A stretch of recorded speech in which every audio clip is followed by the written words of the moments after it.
Hey, welcome back to the same or a new episode of the Not So Bad Bachelor Pad. As you can tell, a slightly different attire. We did have a few minor technical difficulties, but with some amazing collaboration, we were able to get everything back up. So this is Josh and Paul from a different day in the future, talking to the people from our Future. past. Yeah. Yeah, if they listen to the first part, then they are on that day, and we are in the future. That's true. But the whole thing is recorded, so we will be in the past, That's so true. So I and couldn't they give you can the lottery hear. numbers if I wanted to because it wouldn't do you any good.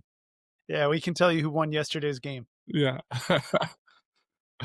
uh, but hey, welcome back. Thank you for coming on. Thanks. I appreciate it, man. Happy to be back. Definitely happy to be back. Yeah, yeah, let's get into whatever you're feeling. So if you guys are joining this and this wasn't one video and I decided to make it for two for whatever reason, I think we were kind of we were talking about the security method, or like you were talking about security. So just for everybody who's just tapping back in, can you go over kind of that again? So, what my belief is that, uh the underlying theme of any and all successful relationships really comes down to security. And when I say all relationships, security is a lot to do with personal self-confidence. It's If you were to break it down into its core, I would say it is identifying your value as an individual, becoming aware of that. A lot of people don't do that. It sounds so simple, it sounds so cliche. A lot of people, they see themselves as their worst version of themselves, and that's how they live. That's how they operate. That's how they get through their day. They self-deprecate. They assume that they take a lower position than a lot of people who are around them, and they'll beat themselves up. You know what I mean? They're not their best promoter. So that is no security. That is no security, because the way I see that is, one, you don't see a value to protect, and two, you're attacking your own self. So if you can begin to recognize your own value and then begin to see why it's important to protect that value. Now you're a person who is going to gain some respect wherever they go. You've got respect for yourself. You respect your own value, and that's going to become attractive to other people. The world's a brutal place. You know what I mean? It's a Sure. cutthroat world, dog eat dog, as we say. So if people see that you know how to stick up for yourself, and I'm not saying senselessly, you know what I mean? If you mess up, you mess up. You don't just be like, I'm perfect at everything. But if you can stick up for yourself, then we're in the context of relationships here. If you're a guy, the biggest issue right now, man, women want a guy who knows how to do that for himself, because then she's going to say, hey, he can also do that for me. And then what does that really mean to our cave brain? He can protect our family. That's what it Yeah. all comes down to. That's what guys don't realize. Women are planning for the baby when they're little girls. They're pushing a stroller. You know what I mean? Like 4-year-old girls have a baby doll. That's their mindset is there. So they want to know that you can protect the family. So it starts with you protecting yourself. And if a girl sees that you just, I hate to say it, like, women will come at you a little bit in relationships. They will. And if you're not ready and you don't know what's going on, then you might think, she's not cool. You might think that there's a problem with her. She's, whatever. She's mean. I don't know. Like, I'm trying not to use words that we would really use, but like, in reality, if you consider that she's looking to you for security, she's testing you a little bit to see how you respond. As you would if you were hiring a security company to protect your home, you're gonna want to see a resume. Yeah. You know what I mean? So It makes the most sense, and it's steel sharpening steel because when a woman is comfortable and feels safe and secure enough to lean into her femininity, she will challenge you to embrace your masculinity. And this generation of guys is a little weird in the sense that some of us have grown up in the era where toxic masculinity was introduced. So now they've mm, hypercorrected, and then you don't have as masculine of a man, or you have the complete opposite side of the pendulum where you have this machismo of a guy. yeah, I was like, yeah, we need to go back to the three bears, that Goldilocks, like because we have to find a yeah, middle somewhere in the ground. middle. Yeah, and I feel like that's what security is finding the middle ground. You know what? I totally agree, and I'll say, even as we, because there definitely are there's two sides of the spectrum. There's the guy who's way too soft, and then there's the guy who's too hard, like the Three Bears beds, up too hard. But the guy who goes too hard, honestly, dude, he is trying to give the illusion of security. He doesn't have it. He doesn't have security. You know, if you get real and you go back to, I want to say back in the day, it's still today, but it seems it was more prevalent, the domestic abuse, you know, if a guy hits a woman. That's not because he's just such a man and he's so strong that that's just how he communicates. No, no, no. That guy has completely lost control of his situation for himself. And he's resorting to physical tactics because his mental tactics have failed. So that guy, you may have, you know, God, it's a weird road to go down, but that guy has no control whatsoever. He has no sense of security for himself, because to let things get to that point, that means your walls got broken down so long ago. Your security's garbage. Your security, you have, like, those guys need it just as much as the guy who's too nice. Really more, because the guy who's too nice doesn't do physical harm as a result, usually. But I do say, if you look at situations where, I mean, we'll take it to an extreme, because you know this is real life. We all heard of that case years ago. Scott Peterson, remember that guy who killed his wife in Life, like yeah. San Fran? I think they were San Fran. Anyway, that was a famous case, but you actually see all the time guys who will, they kill their wives. Mhm, Take OJ Simpson. Okay. These are guys who you say to yourself, well, why, you have so much to lose? You're that much afraid of losing half your money that you can't just get a divorce because you're afraid of losing half your money? That's not it. That doesn't make any sense. You're gonna risk life in prison for half of what you got, and mhm. especially you're not OJ. You know, you're just some dude. What do you get? A couple hundred grand, maybe? Like really? What do you really? You know, it doesn't make, it actually doesn't make sense, because that's not the reason. The reason is these guys have so little sense of their own self value, promoted by themselves, looking at themselves and say, I know who I am, so I know who I'm worth, and I self validate. That's all internal. I do it before I leave the house.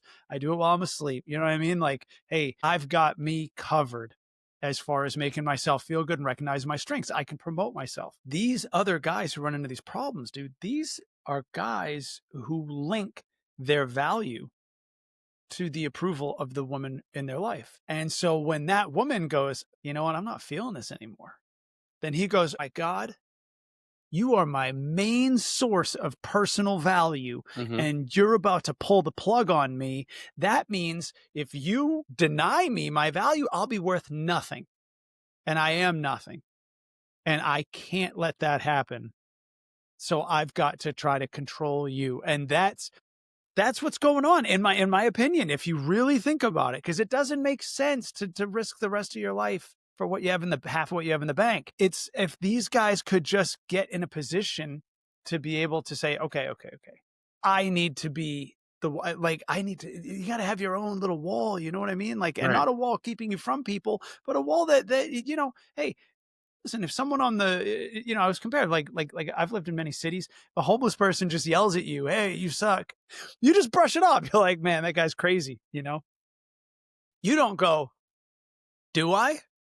Do I suck? Oh my God. I got to go convince. Yeah. Now I got to spend the rest of this week coming every day to convince that dude that I don't suck. So I don't, you know what I mean? Like, you would never. So you can't put that in anyone else's hands. Anyone.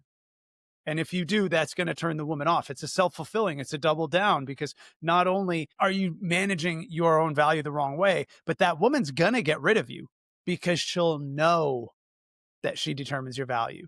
And if she determines your value, then how can you protect hers? He's spitting facts here. He's spitting facts. No, and going back to what you touched on earlier is I do kinda compare when men are hyper physical to adolescent brain, because if you have ever had a younger brother, have kids, babysat, you know when you have those toddlers before they can really form complex thoughts, Mm, what happens when they wanna convey something and they're just, like, not getting through? They start to lash out.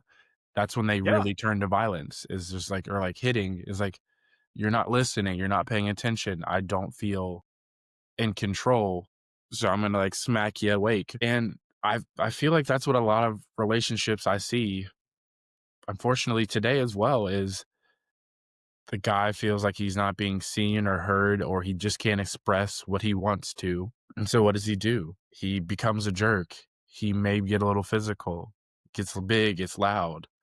It's like if you have to puff out your chest in order to make you feel good, Right.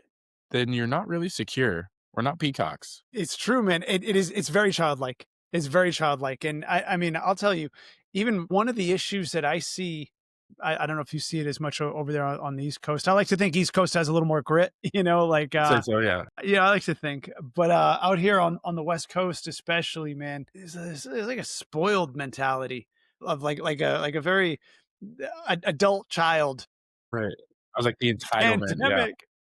The entitlement, dude, like out here in LA, man, people will cross the street slowly just to know that you're looking at them, and just to feel like they controlled whether you went or didn't. You know what I mean? Like it's such an external sense of validation of like I'm important because I held up traffic longer than if I just kind of jogged across, like this makes me feel important. Like you can see it. You're like, dude, or like bossing a waiter around, like like being extra with like, people who customer service, just being pushy. Like this is what you need to be whole. This is what you need because we all now know you're not. To be clear, just it worked against you. If someone like the old expression, if someone tells you who they are, believe them. No, 100%.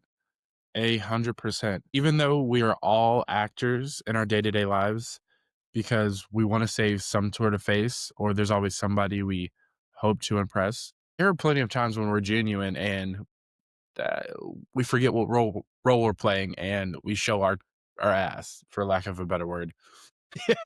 It's I'll true. do it. Yeah, we all do it. It's and then you stop, you, look around like, "Oh, snap. Did they notice that? Did they hear that?" I was like, "No, okay." Then we go back into performing Yeah. to be the perfect employee, to be the perfect partner, et cetera, et cetera. Realistically, we talked about this previously, or if you're a regular on the show, I talk about this, embracing your awkward. The things that make us snowflakes so unique that we can't be repeated is Uh-huh. usually the thing that people like and will make them gravitate towards you. Yeah. So, it doesn't require you to bark, to bite, to diminish, degrade anybody. You just have to be you. Now, if that is just you to be degrading and a bit of a butt face, then maybe you might wanna get a new you. Like, that's when I'll say that. There's a couple things there. Like one, because I definitely want to talk about the just be you. I definitely that's a critical one that I think a lot of people don't understand the value or like how to do it. Also, when you're talking about actors, day-to-day actors, so I've got this feeling, the way I like to look at life overall, and this goes like I always clarify, there's the like security method that I believe is very applicable for relationships and anyone can pick it up wherever wherever it's Mhm. applicable, you can kind of pick that up on its own. If you want to go deeper, if you want to go granular on how I see life in a way that I think becomes more valuable than not anyway. So when you're talking about the actor, I think a lot of us, so when we're born, there's kind of two us's as an individual, right? So right now, so I'm Paul Roseberry. I'm from New Hampshire. I live in LA. You know, parents are Lee and Sandy, whatever. There, there's that identity. I was born into that. That had nothing to do with me. I showed up. I was screaming. I was, delivered as a baby. And then from there, that's who I was told I was. And that's the identity that I took on. These are your parents. This is your family. This is where you live. And you just feel like, all right, well, apparently, that's what's going on. But we can also find ourselves shaping how we see ourselves based on that picture, which was already painted. You know what I mean? Like I didn't choose those parents. I didn't choose that lifestyle. I didn't choose where we lived. I didn't choose, if we were rich or poor or whatever, any of that. I see that as a character, the same way that an actor is handed a character in a script. So the actor's actually separate, right? Like Mhm. like you watch, an actor play Superman. Great, he's Superman. But then a week later, you see him on Actor Studio getting interviewed as an actor.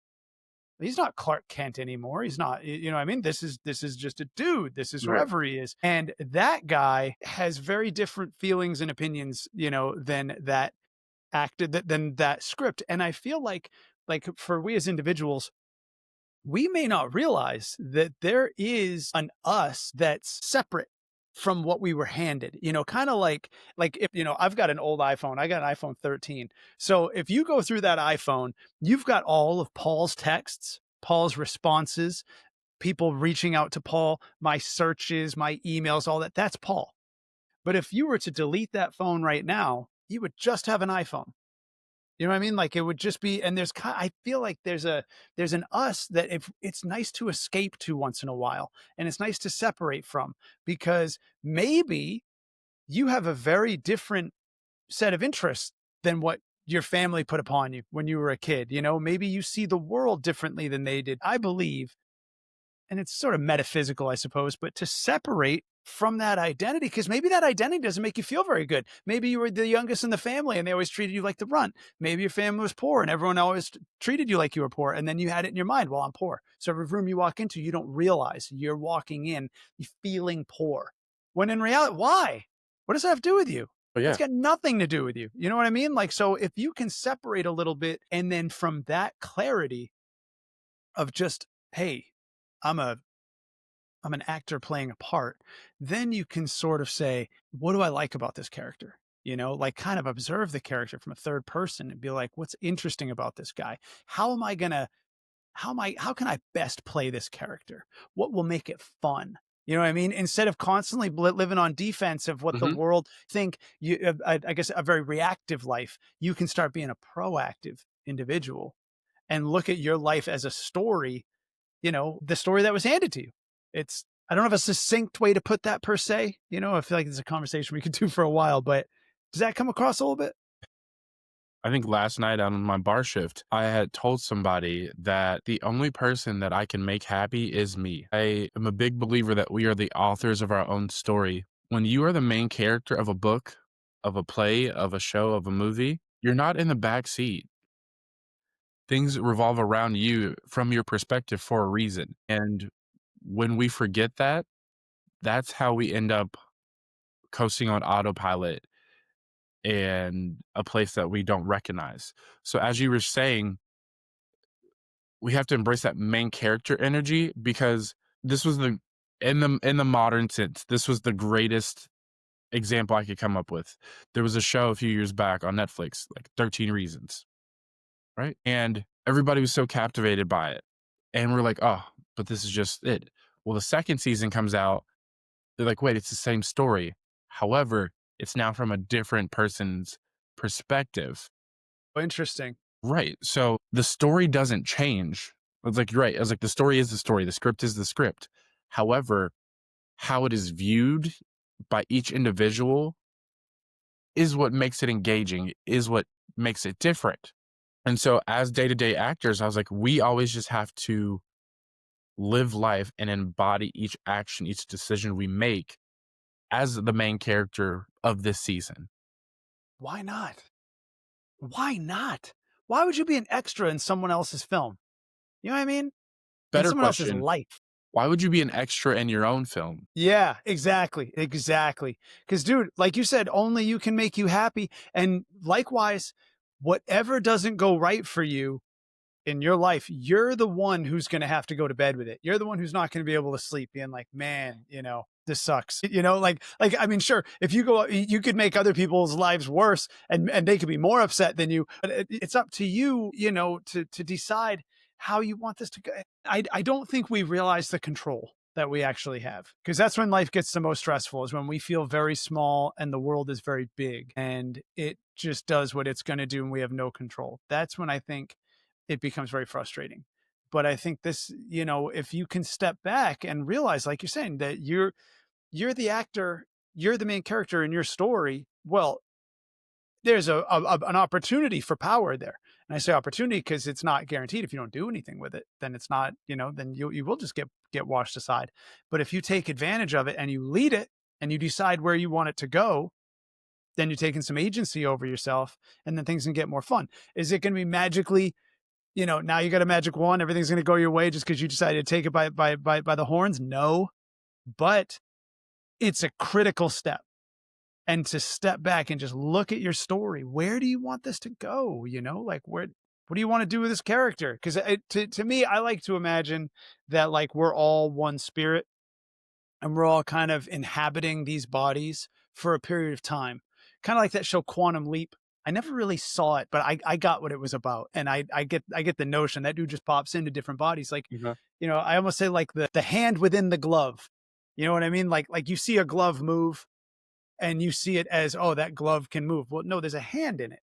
You know what I mean? And like our body is the glove and we are the hand. Like if you see past the body, then like what is this energy that's decided, that's moving? And you start to play from that perspective, then you go, all right, well, so this character could use some adjustment. I mean, this story, as I look at it, how do I make this guy a hero?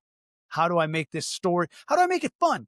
How do I make the story fun? How do I make the story of Josh? How do I make the story of Paul something I would want to read or watch? You know what I mean? And then you say, all right, you know what? Because you got nothing to lose. You came here with nothing. Who cares? Whatever. Like, You those know? are very valid points, and it's so true. It kinda leads me into a great talking point that I had thought about is, can confidence really be taught, or is it just something that we're gifted with in our scripts? I love it. And my answer is yes.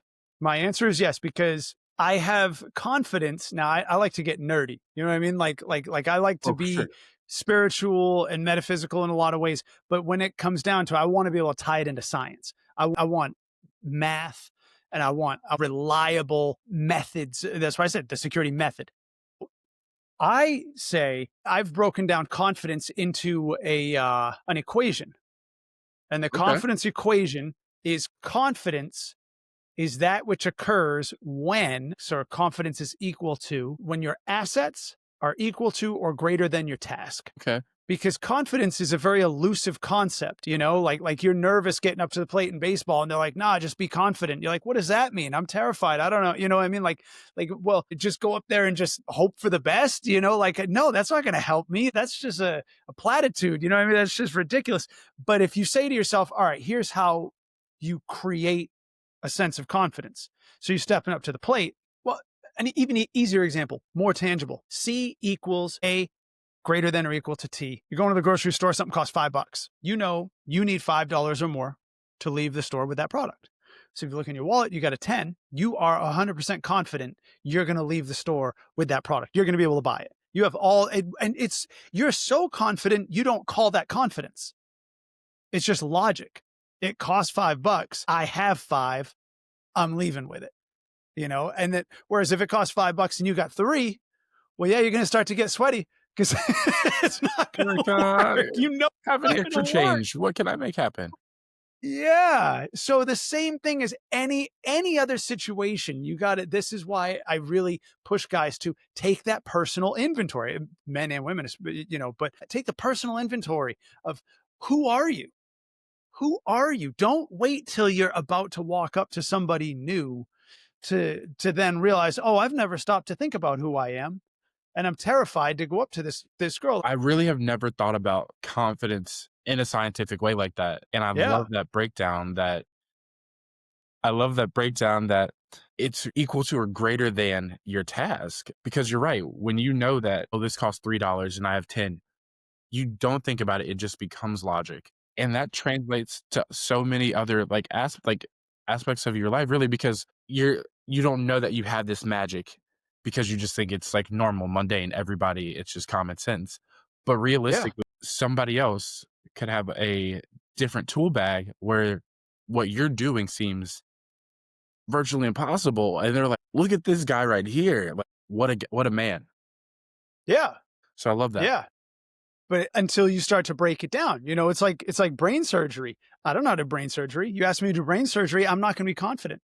Should I be? No. Hell no. I'm not the guy to ask. But you go ask a dude who's been a surgeon for 15 years, and he's like, yeah, yeah, I can do that because I know that I know how to do it. I understand what the problem is. I understand the task. I know my assets. Yeah. All right. Should we start now? Let's do it. So similarly, I like to take guys to a situation that's very can be nerve wracking when you're at a bar. All right. So say you're a single guy, you're at a bar, you see a girl, she's hot, and you're like, man, I'd love to get her number, you know. But then you're like, that ain't gonna happen. Let's be real. No way. 100%. This girl's way too hot, like, come on, look at her, she's got all kinds of options. So you don't realize often the picture that you're painting. You're like, you start playing an agent on her behalf who is there to destroy you. And you start saying, look, if I was her, I would have better options than me, better looking guys, richer guys, taller guys, buffer guys, whatever. And you start thinking about all the better choices she could make than you, and that's why you get nervous when you go up to her because you've already established you do not have the assets to accomplish the task of getting this girl's phone number. In your own opinion, if you were her, you are not the choice. Guys sometimes say, "I can't afford her," because they realize their assets aren't equal to and they're definitely not greater than the task of supplying that life, that security, that protection that this person may need to keep the life that they have or the family they hope to have one day. So that's super, I feel like applicable and understandable to Yeah. everybody listening. Yeah. But I do like to get a strong handle on the financial side of things because I do feel like a lot of guys get intimidated financially and they're like, oh man, this girl, her dress probably costs more than all my clothes together. So, like I wouldn't worry so much about that. I really wouldn't because there are different levels of security. There's physical. You got some muscle. That's why guys who are buff, they got some value. You will, There's 100%. guy there's financial. There's a guy with a bunch of money likes to throw it around, show that he can provide in that way. But there's the guy who gets what confidence really is, self comfort, self value, who then because dude, I've met women we've all seen it, but like guys will try to throw money around as though they need for that to be their value. You get to a guy, you get to be the dude who really cuts down. And I guess a good way to put it is to describe how I flip the situation. I call it flipping the interview. Because what you really did, you created an interview situation for yourself. You're being grilled. You're being interviewed for the role of her next date. Do you fit or not? And you're playing that boss who's like, oh, your resume sucks, and you start beating yourself up as we all do. Now, if you flip it around, with the security method of starting with your own self value, and before you walk up to that girl, before you left the house, you start to say, do the fives, right? I've got these exercises, like I call them the fives. Write down on a piece of paper 5 things that make you great as a partner in a relationship. Write it down. Write down 5 things that you're looking for in a relationship, things that you know about the other person. Write down the 5 things you're most afraid are holding you back from a relationship. And when I say these fives, I mean 15, 20. Write it all out, and then filter to your top 5 in each. Now, if you do that and you start to recognize why you have value in a relationship and what you want from a relationship, then you're going to go, oh, I actually have some really good stuff going for me. I have a reason to be in a relationship. Great. I know what I want from a relationship. So I'm not flying blind and it's pretty reasonable. Cool.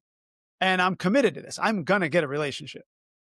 It's going to happen. So I have what it takes to get something that I want. I know what I want. And I believe I'm going to work at it till I get it. You're going to get it. Now, what you've decided is that you're very marketable. You're actually very marketable to any woman who's also looking for the same things you are. Instead of feeling like the little guy who's got no reason being there, you're very qualified. And what you've now done to really complete the perspective is you say, okay, well, because I'm a decent dude and I want monogamy doesn't have to be today. You know what I mean? You're going to date some people to find where, you know what I mean? But at the end of the day, you want to, get serious with one person. Well, then I've got to now be choosy about who I share this with, who I share me with. I got to be more choosy because I can only end up with one girl at the end of the day. And if I can only end up with one girl of the day, I'm going to have to talk to a lot of girls to meet her. That's for sure. It's not going to be day one. And that means I'm going to have to talk to more girls than I select to spend more time with. So you just became selective. And now when you go up to a girl who you have some interest in, when you go up to her, you go up as literally the perfect guy because you go up, You want to know about her. You want to ask her about her. You're not trying to vomit at the mouth what makes you great and, oh, I just got my master's and, oh, this and that, I bought a Porsche. Shut up. Save that. Go up and ask her about her. And now you're talking about everyone's favorite topic, themselves. Now you're talking about her favorite topic. And when she talks, you're doing what every girl likes to hear. Oh my God, I feel like he really listens to me. Yeah, you are listening. You are listening, but not to like impress her. You're listening because you value your own time and you want to find out if this is someone who you have interest beyond this conversation. And then when she speaks, you didn't just listen, then you replied with conversation to what is being talked about. And you're like witty, you're in the moment, your jokes land because you're present. So now a girl walks up being like, dude, I talked to this one guy. Man, he was so curious about me. I feel like he listened to everything I said. He said cool stuff in response, like they want to be around you. And then you might say, I spoke with her for like 5 minutes. She seems cool, but if I'm being real, like I don't know. I don't really see, I wasn't that interested. Nice girl, nothing wrong with her. I'm just, I'm not that interested. I was before I walked up to her, spoke with her for a little bit, not as much. So then you say, hey, I really had a great time chatting with you. I got to go catch my buddies over here, but enjoy the rest of your night. You now just got selective. You became the guy who protects his time. You're showing security of protecting your own time and value. And some of these girls are going to be like, did he really just walk away and not ask me for my number? Did he? What the hell? Later on, they're going to come up to you later in the night and be like, oh, hey, it's Mr. Dentist, whatever you do. You know what I mean? Like it's goofy. She's had a couple more drinks and she wants to make jokes with you because she's like, you're the only guy who didn't pursue me. And you're like, hey, it was just a chat. I don't know. And then, it feels great. Yeah. It really is that flip because that does happen. You're right. Your time is always, I tell people this, it's your biggest, most valuable commodity. And so when you flip the interview, like you say, it does make a difference because access is something everybody should not have to you. And you want to like Well maintain that said. for your person whenever, whoever that may be. So in order to do that, yeah, I got to go catch almost every fish. However, I'm not keeping them. Some of them I'm putting back. Some of them too big of a fight. I'm going to let that go. Some I might fight to the end and break a rod or two, but I'll Yeah, do it. yeah, yeah. And that really is important because I feel like, at least with a lot of the men or the relationships I see today, it doesn't always equal that. I love feeling lucky in my relationship where I was like, wow, how did I land such an amazing person? But not at the expense of A, losing my identity or B, going from a main character back to an extra. I was like, I'm confident because listen, C equals A over T. We're going to keep referring that C equals A over T. Yeah, I'm yeah. confident because I know what I'm bringing to the table, what I'm bringing to the relationship. So I feel like if we can replace bravado with this equation, not only will men see more successful relationships as far as frequency, but also more successful in terms of quality, which as somebody who's in 100%. their 30s now, I have to say, I don't think I have 25 more first dates in me. I'm ready Right? to find a quality person who I can just interact with. Dude, couldn't have said it better. I love right out the gate when you said access to you is not something everybody should have. That's baseline. That's step one. And it's such a short step to grasping, but it's such a major step. It's if you even know that's the place to start, then you're gonna start to get the rest of what comes after. But a lot of people don't live that way. And if you consider, I always say it's guys, you're borrowing from the women's playbook a little bit. Like I've got a whole joke. We won't get into the whole thing, but in relationships, I joke about how, men and women, we're both playing the same game when it comes to dating, but it's just different positions. Men, we're forwards, we're trying to get out there and score, and women are goalies. They're trying to keep the ball out of the net in so many ways, and that's if we flip it a little bit, just a little bit, and just try to also play some D, and just women beat guys in so many ways when it comes to early steps of the relationship because women just have more questions and guys Mhm. don't. We think of those old Sure. movies back in the day. Two guys were at a bar and some dude sees a hot chick come in and he's like, you see that woman? I'm going to marry her one day. And he's never met her. She's just hot. And in a movie, it's awesome. It's romantic. It's like, oh, wow, that's so sweet. In real life, you're like, you're out of your mind. You don't know anything about this woman. But a lot of guys would mean it. They'd be like, you see how hot she is? I'm done. I don't have any more questions. And women don't operate that way. Women are like, yeah, you're good looking, cool. What do you do? Where are you from? How's your Mhm. family? You know what I mean? What do you think about pets? Like, what do you know what I mean? Like, there's so many more questions that don't act like a girl. Cause I know guys who talk about things like, well, you know, I find interest. I push myself to be interested in things that girls are interested in, so then I can have it to talk with them. You know, guys who like watch girl movies or like girl show. You know what I mean? Like guys who are trying way too hard. And what those guys they end up getting wrecked. And the reason is because you want to act like a girlfriend, think like a girlfriend, have interests like a girlfriend, and then you get confused when you get put in the friend zone. You know what I mean? Like you 'Cause that's what acted happens. You like have a to be girl. careful performing. We just talked about that. I was like, Yeah. you can't you can't perform to what you think that the casting director wants. Once again, Well you said. have to give 100%. your best audition 100%. for what you think. Yeah. You dude, exactly. Exactly. This comes back to earlier when you were talking about just be you. We all heard that growing up. And every one of us, when we heard it, it's because we were struggling at something. Could have been relationships, probably most likely, and girls not liking us, whatever. And someone said, you know, hey, just be yourself. And you wanted to charge that person. You wanted to drop a shoulder and blast. It's like, what does that mean? Shut it. I've heard it 75 times. Yeah, it's not tangible advice. Yeah. Dude, the reason I'm not being me is because I don't see me as getting this done. You know what I mean? Like, let's be real. So that advice was frustrating when we heard it as a kid. But if we consider that, you know, as you said it, as an adult, you're 10 minutes ago, and I'm nodding my head, yeah, the reason it does work is because if you've done the homework, which is dot, dot, dot, figure out who you are. You got to know who you are to be who you are. You can't just go be you and not have any plan where you're just like a reactive. Like I was saying, you think that you're just this life that was thrown at you. Because a lot of times this life that was thrown at us, that character, I'm saying with the script, it's almost like say you're like dropped on an NFL football field, you know, and like all of a sudden you're mid play. You know what I mean? Like the ball's coming at you and Can you're I catch about to this? How do get I throw grilled it? by two What are the defenders. rules? Yes. Dude, and you just get smashed and you're like, what the hell? Oh man, I must suck at football. And it's like, no, dude, you were thrown from the sky in the middle of a play. You never had a chance.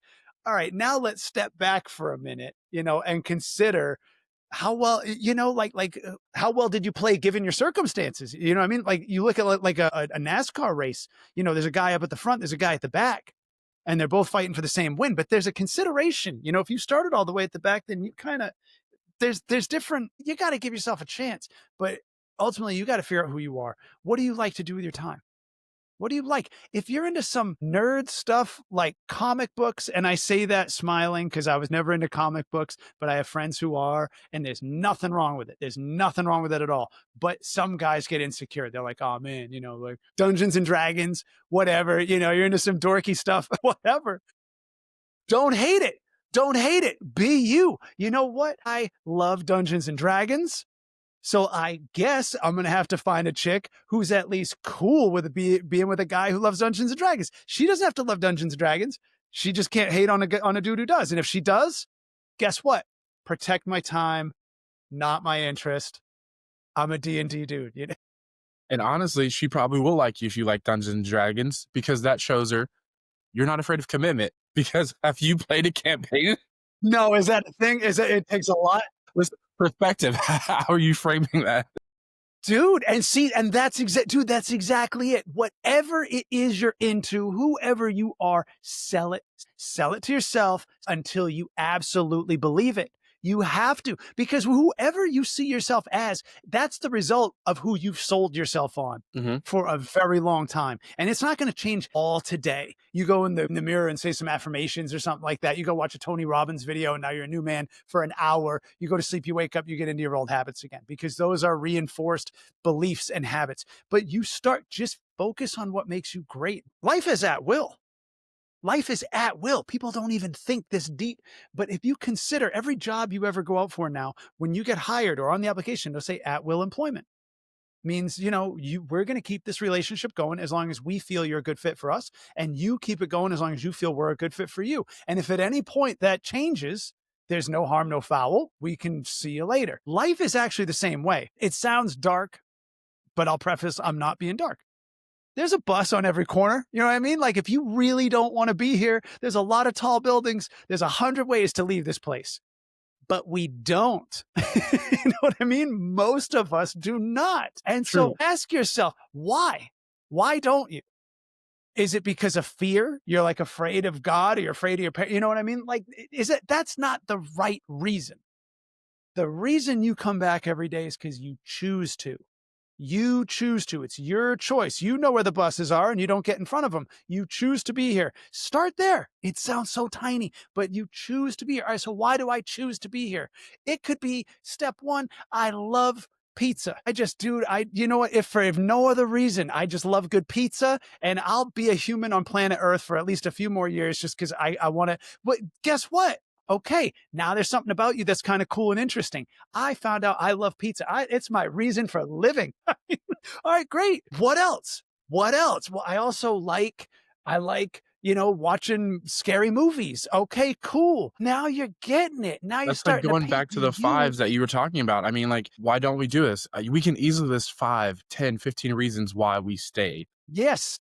A lot of the issues that we have is because people spout a lot of ideals without tangible steps. So far, even in part 2, episode 2, I don't know how this is coming out to you guys, but you've given them tangible steps to I like identify that. Yeah. themselves, to embrace security, how to live or stay motivated day to day. And we Reasons haven't to been live, talking literally. I for mean, 40 minutes. So, like, yeah. that's what makes it repeatable. Like you said, you don't want to hear a TED talk for an hour. It's really hard to connect to that. You're going to forget some stuff. It's not going to make you change. However, remembering the 5s, remembering C equals A over T, having those steps is what'll really inspire change, in my opinion, that I've seen to be effective. Because I was like, yeah, you could change for a day, a week. That's nice.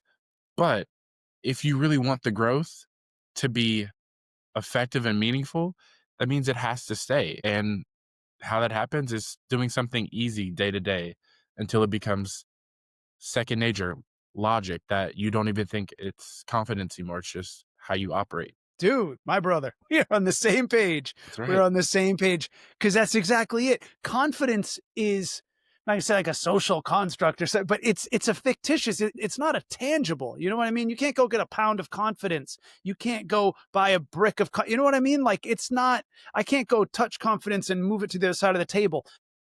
It's a state. It is a condition of your environment. And it's exactly that. So you don't, like, the goal doesn't need to be, oh, I'm just going to try to be more confident. I'm going to go develop my assets, and you just develop those assets until they're greater than your task. And if you're not sure, that's fine. That's fine. Ask yourself, which one do I need to break down further? Am I not sure of what my task involves? What is my task? Is my task bungee jumping? Okay. So let's start with the strength of the rope. You know what I mean? Let's start with the instructor. I mean, I guess those would be on the asset side, but whatever your task is, break down the task. What does it call for? And if you're not sure, then think about it further. Think about it further. And then you say, okay, well, do I have those things? I suppose, yeah, if we're saying bungee jumping, then you're going to need a strong rope that's certified. Okay. Do I have a strong rope that's certified? Okay. There's your task. There's your asset. Go further. Do I have a reputable company? I'm going to need one. Do I have one? Yes. I like Exactly. anything, just break it down. And then there's no mystery. There's no mystery to confidence. I mean, unless you're getting into like an MMA ring and this dude, you know what I mean? And again, if he's like 12-0 on his fights and you've never done it, then don't get in the ring. But if you're like, 10-4, but you think you got a better, grappling game, maybe now you're getting into maybe, but at least you know why you have a reason to try. Mhm. You know what I mean? Like no matter what it is, break it down. What do you need? Do you have it? And if you don't, that's fine. Right now, go get it. Go build it. And I've worked with guys who are, they're not in shape and they don't feel good about their body. Okay. And so they don't want to go present that to somebody else. That's fair. That's fair. But what you can also do is start to develop a plan. You're going to eat better. You're going to start going to the gym. You're going to start feeling better about your body today. You're going to be on a trajectory to, in 6 months, feel much better about your body than you do today. But the plan begins today. So guess what? You're actually ready today. You actually are ready today. 100%. And that's the thing is one of my favorite words, tangible. Having a plan is an actual thing. Sure, you don't touch the plan with your hand, but you can grasp it with the idea. And like you said, the plan starts today. The end goal could be a decade from now. It could be 2 weeks. It could be 6 months. The duration of the plan is irrelevant in this situation. It's the fact that, A, you have one. And what happens when you have a plan? You're just more confident. You're not going in Totally. haphazardly, even as this ties right back into you perfectly. Even as somebody who does a bit of comedy, maybe some improv, maybe a little bit of rifting, crowd work. Sure, there are a lot of variables that are not planned. However, you still Right. have a plan on how the set is going to go. Dude, I'm so glad you brought that up. So because I was struggling with comedy. I've always been pretty good. I like to think, pretty decent. I'm a lucky guy. I'm a chatty guy. Whatever, for whatever reason, I've always been pretty good at it. But I wasn't getting to where I wanted to be. There was something wasn't lining up, and then I had to start to say to myself, why? And I would actually. I'll never forget this one night at a club here in LA. I was on stage on a Saturday night, pretty packed room. Nothing would work. Nothing would work, and I felt empty inside. I felt like there's no better way to put it. And sometimes I would abandon myself. I would abandon myself on stage, and it was the worst feeling. And I wasn't sure why I was doing it. And then I had to say to myself, wait a minute, okay, hold on. So to be clear, I have a very functional working model as to how to be successful in a relationship with a woman and how to understand how to put myself in a position to feel confident in a very particular avenue of my life, and it works. But would it not be the same method when it comes to comedy? Is it, wait a minute, this isn't just for dating, this is for absolutely anywhere. And I looked at myself and I said, oh my God, I'm not doing it. I'm getting on stage thinking about how these people came into this club, they paid $20 each, maybe 25. They committed to buying 2 drinks. They came in, they drove across town, they paid for parking, they drove here, that took time, they put in all this money and effort. They've had a stressful week. They expect the best comedy because that's what they paid for. I'm a cheap guy, and if I spent what they spent, I would want the best. And now they deserve that. I don't know. God, I mean, I'm pretty good at a few open mics, but like, geez, these guys are expecting the world, like who am I? Who am I to take their time and their money, and I was shrinking, I was becoming small, and I was letting the task become big. The task was becoming huge, and my assets were not even accounted for. They weren't even accounted for. So in the confidence equation, there was no reason to feel confident because the task was far greater than the assets. And then what I had to do was I had to shift it and go, wait, hold on. Hold on. Comedy is very subjective, just like music. You've got rock, rap, classical, whatever, Enya, whatever that is. You know what I mean? Like Byzantine chant, you know what I mean? There's so many different things that you could be into. Let's start to think about how I write. What do I like to talk about? What's my kind of comedy? What am I here to tell? What makes me glad that I shared this thought? And in saying so, can I or can I not handle the fact that yes, Guys like Jerry Seinfeld or Sebastian Maniscalco, they're the most broad based and they make the most money. But can I handle the fact that maybe I'm a little sick? I'm a little twisted and my sense of humor is fairly specific. And would it not feel better to go and lose 28 people out of 30 in a room to leave with those two who are like, that's my dude. That dude spoke his truth, Mhm. and that's my dude. And then they go tell five friends, and I walk away feeling like hey, I can't control how people feel, but I said what I needed to, and I liked it. And Field of Dreams, if you build it, they'll come. When you build your identity and your community, the people who are meant to be there will be there. I Yeah. don't want people who don't like me or vice versa. Mm-mm. Yeah. The world is so big of a place that you don't Dude. have to worry about one person. If you don't like somebody or you can't be authentic with them, whether that's in your professional career, your romantic career, platonically, guess what? Go to a new venue. You don't have to, like you said, there are a bunch of buses, there are a bunch of buildings. You don't have to be here. You can jump to a whole new scene. Do it. Nothing's stopping Dude, you. 100%. And the only way you're gonna do that is if you take the time to learn more about you. And chances are, if you haven't done it, then think about all you've been doing is studying your environment. You know what I mean? There are people who are like, they're just so compelled to try to win over other people or to fit in different groups. Like I love the movie American Psycho when Christian Bale is like, I want to fit in, like, and he's got that dead inside, you know what I mean? He doesn't care who he is. There is no him. There's no him. He's just trying to fit into this social group that he thinks is important and whatever they're into, he's into. And so you're already spending the energy. You're already doing the work of trying to learn somebody. Why don't you make it the most interesting somebody to you first? Make it you, and then you might start to find, wow, you know what? God, I got to throw away all these shirts, dressing in a way, you know what I mean? Like, hey, who is this guy? Like I'm not just this dude who I was told who he is. Just go figure out whatever you're into. Who cares, dude?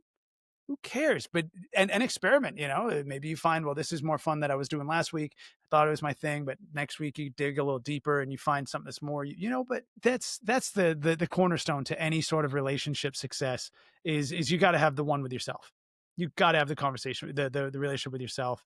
Cause like it's like a shoe, dude. You go to a shoe store, imagine getting a shoe that's a size too small and then just walk around like that. You know what I mean? And then you just try to lie to yourself, be like, no, it's cool because these are the awesome sneakers that I wanted. I wanted these sneakers. And even though they don't come in my size, I don't care. I'll just break my toes a little bit every time I step and hurt my heel and get a plantar fascia. And honestly, some people do, because I've seen some wardrobes where it's like, I don't know if that's the right one. It might be a little too big, a little too small, a little too snug. I'm also going to ignore the people to my left because Mama Jones was here in the house earlier, and she also she thought things might have been a little too snug. So I might need to take our own advice here. Just you're right. You have to find what's comfortable for you. That Yeah. Yeah. Dude, I mean, and we would be remiss to leave out as we're talking about things that are too snug. One of my favorite, one of my top three favorite comics of all time is definitely Chris Rock. And when he did, I think was it Bigger and Blacker? Was it when he was at the Apollo, and he was talking about girls' confidence when they're going out for the night on a Friday night and they get all dressed up and they don't care. They just know they look good. And it's kind of what we're talking about because they're like, they decided they look good. They don't care what anybody thinks. And he's like, even though you got that part of your foot sticking out of the shoe like a loaf of bread. But he's talking about that girl's like, I don't care because I think I look great. I don't care what anybody thinks. This is me. And like, granted, she'd probably be more comfortable with a different shoe if we're being real. But it's cool that she said, I don't care what anybody says. I'm into this. You know what I mean? Step one, she's into it. Good for her. Some dude's going to be impressed by that. Some dude's going to be like, wow, your confidence is off the chart. You shouldn't be this confident. no, It's amazing. I could learn from you. You have confidence to spare. it's so true. But speaking of getting to know you and building that confidence, if people are a little unsure in their identity and they want to start owning it, start mastering, start introducing themselves to them, Yeah. how can they maybe partner with somebody like Paul and Yeah. start this journey? Dude, I love Actually it. get the plan. But don't talk about it. Actually start to plan it. Yeah. Yeah. I mean, definitely I do coaching. I do one-on-one. People can reach out to me. I'm at paulroseberry.com, just like I don't know if it'll show on the screen, but Roseberry, Roseberry. Paul. It's like blueberry, but like Roseberry, paulroseberry.com. Hit me up on Instagram, Paul underscore Roseberry underscore. But also, like as much as I'm doing podcasts because I want to affect people in large scale. That's what I really want. One on one, okay, I love to help people, but I'm more excited by doing it in volume. I like once I find something that works, I want to apply it to a very large audience. So what people could do, just like we've been talking about tonight, start those fives. Start those fives. And if you want to learn more about you, hey, something that we do in matchmaking is very baseline but applicable. Like, because we'll ask people, you know, what are some of the things you like to do? What are like just some basic questions for matching you with someone else? Well, ask yourself questions like, what are my favorite movies? What's my favorite music? What's my favorite kind of food? It'll feel like you're in third grade. It will for like a minute. It will. And then, but again, just revise these lists. Keep them. We all have phones with a note app. Keep the note app right there pinned, pin that note, things that excite me. And then you're like, man, I totally forgot, I actually love vintage cars. I just don't have enough money to buy one, so I don't think about them enough. But actually, that does it for me in a big way. Okay, great. We'll start following more car pages on Instagram and start feeding your mind the things that you like. Maybe you're like, I don't even know if I like art, but I feel like I should know more about art. Start following stuff on YouTube about art, modern art, classical, whatever it is, whatever. And just start to immerse yourself in things that you have been meaning to feed yourself and see what becomes of your interest. And then you'll start to be like, no, you know what? Actually, I'm going to go to a classic car show. Yeah. Wait, that would be so much fun for me. I don't have one. So what? Most people at a classic car show don't have a classic car. You're gonna leave the world the way you came into it, alone, so be happy, find your people, Dude. but like you said, I love how you kinda created a real life algorithm of, "Hey, you have an interest in things, start learning about those things, hopefully you have an interest in yourself." I know you do. If you're interested in yourself at all, go ahead, also leave a like on this video because that'll Yeah. let me know Yeah. that you're interested in you and I'm interested in you. That's what I have to say. And just in closing on that, just because we've gone so much positive, like I don't forget, I did also say, write that those fives for the things that you feel low about, the things that you feel are holding you back. Be honest with yourself about those things and don't pretend they don't exist. They do, but also keep them in perspective of reality. What can you fix? And the things you can't fix, then they don't matter. They don't. You can overcome them with your interests. But you want to be in better shape. You want to make more money. Okay, you can go to the gym. You can get a different job. Like these are functional things. You want to, if you don't like that you're 5'6", guess what? You're not going to not be 5'6". You're 5'6".